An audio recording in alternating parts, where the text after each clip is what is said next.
ఆలు లేదు సోలు లేదు, అల్లుడి పేరు సోమలింగం అన్నంట. వాడేవాడు చేసే ఉద్యోగానికి జీతం లేదు కానీ వారం వారం మాకు చికెన్ అయితే కావాలి.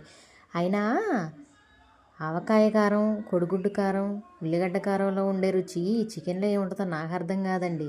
అదేంటండి అని అడిగితే శ్రీకృష్ణుడు అంతటి వాడే చెప్పాడంట, జరిగిన దాని గురించి జరగబోయే దాని గురించి ఆలోచించకూడదు, రెండు కూడా ప్రస్తుతంలోనే ఉంటాయి, ఎంజాయ్ చేయాలి అని చెప్పి అన్నారంట.